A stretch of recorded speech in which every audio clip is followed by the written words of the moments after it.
it's really nice. It's really in depth. It's over 300 pages, so it's very detailed and yet accessible. I just like being immersed in basically our geekdom. Like you can go everywhere you turn. It's Wolverine, Marvel Comics, all this new exciting stories that are coming out.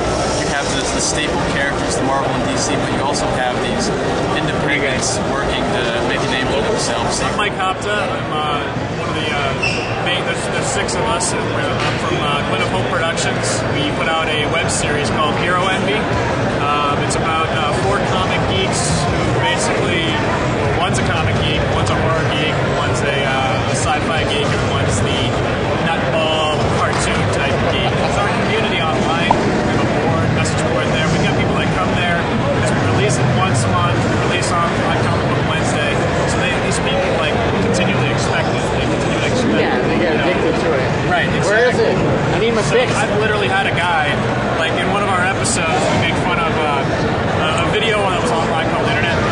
It's called I call it the ogre battle video. It's when these guys are LARPing and this guy's streaming lightning bolt and he's throwing stuff at an ogre. I don't know if any of you seen it, but it went around the web a little while ago. Well, we have an episode where JD finds this and he starts throwing stuff at Wally's head. Well, at one point there's a beer can that we throw at my head. I had a guy literally come out of nowhere and go, lightning bolt, and throw, and actually like throwing stuff at me. I'm like, it's like that sort of thing that's kind of funny. You guys are on your way up, right? You've got a comic coming up? Yes, or? this is the first, this is the cover and the first 3 pages of our comic book. We want to go nuts. So we're all about like, satire and that sort of thing. So we're making fun of like, the Watcher here from Marvel. Right. This is YouTube, the pointer. Nice. He points things out. Nice. He needs to find the 4 biggest losers in the universe, and of course that would be our main cast character. Mike Lako, CEO, Editor-in-Chief of Dark Phoenix Studio. Wow. Karma Lako, partner in crime. Nice. Good. And what is your company about? The company is about everything. We started off as a comic book company. Now we do everything. We promote artists. We are going to be publishing. We're going to be printing. We're going to be distributing. We're going to be doing everything. We're going to be doing animation. We're going to be going into pitching studios in 2009. So Dark Phoenix Studio is everything about art. What's the best part about coming to these shows?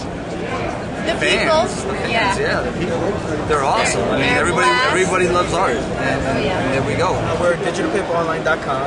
We do webcomics, which is on our site 5 days a week. We have our print comics, which is Tales from the Pen. And we also have our shirts on our site, which we have retail range done by Kevin Cleason here, which updates every Monday. It's about little...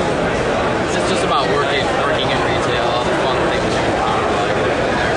Awesome. And you have one called Fish Tank Tango, which is my strip. It's a little mixed-up world of odd people and oddities that happen in everyday life. Here are the other pimps, by the way. This is Joe.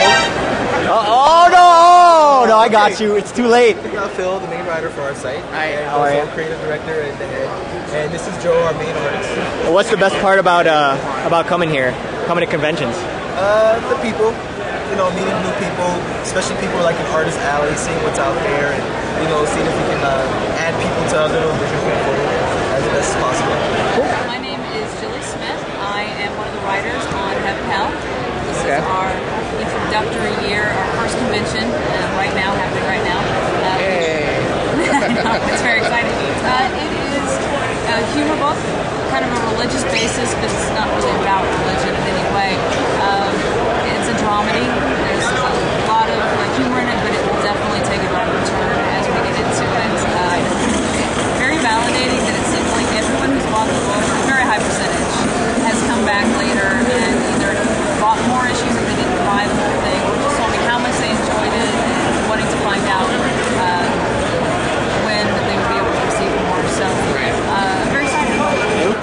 My name is Karan Grant. I'm an artist. And you come from Jamaica. Yeah. So what kind of influence does that bring to your work? The drive. Coming that far, going, living there and interacting with people there, it's a big inspiration to do what I do. What's the best part about being here? Interacting with people. Thumbs down. Give me some notes. You need to draw one. What do you Why are those pencils bad? Because it's mechanical. It makes your work mechanical. Organic. He was birthed yeah. with, those organic pencils. You can't deal with the mechanic. Yeah. Makes your work organic. Brings to life to your work. What was the craziest request you got? A girl sat in my lap and asked me to draw her as a superhero, but give her superhero boobs while she was touching her boobs. They must have seen your work and was just like, oh, okay, here. Natural. I see a trend. I'm Jenny Reed, and I do the Devil's Panties. And tell me about what that is. Devil's Panties. That isn't. I used to say does the Devil's Panties. It's an autobiographical webcomic. It updates every single day. In September, I'm going to hit a 2000s. I'll have posted my 2000 comic strip. Nice.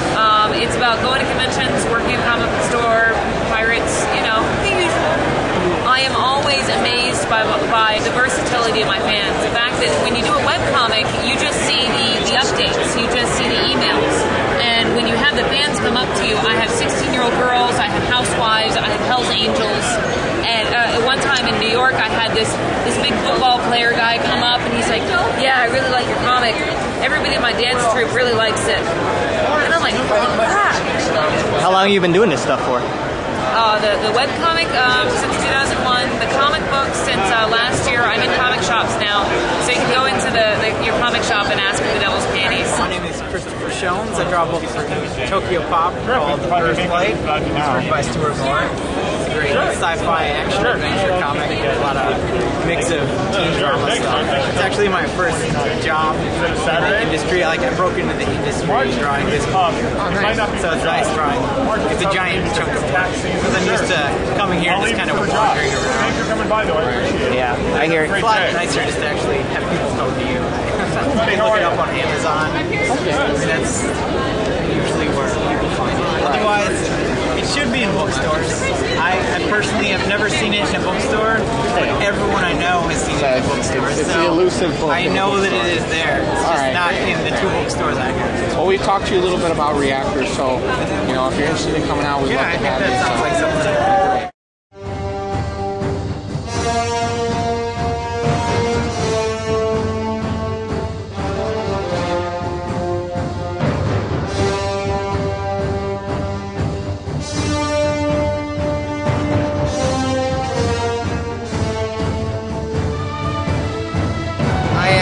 Jim, and I am the Barbarian, and I have a company called Barbarian Battles, and we produce foam-padded swords. Awesome. And for all ages, and the wonderful thing about it is you can sword fight, learn to sword fight without getting hurt.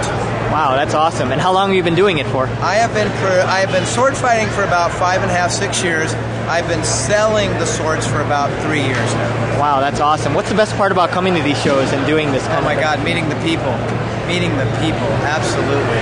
And you get so many ideas from talking to people about what's working for them, what's not working for them. And you kind of learn from each show as far as what you can do to the next show to make it, improve it. One of the greatest tips I think I heard from you earlier is that the real sword fighting is not like fancy or anything like that. It is not. It is about economy of motion. It's kind of like, I always use that thing like in the beginning of Troy when Brad Pitt kills that big guy in one sword strike. Right. I mean, that's what you're ultimately looking for. You're not looking to cross blades a bunch of times. You really just want to get in there, kill somebody, move on to the next person. Wow, that's awesome. Okay, well, thank you very much for being here. I really appreciate it. My pleasure.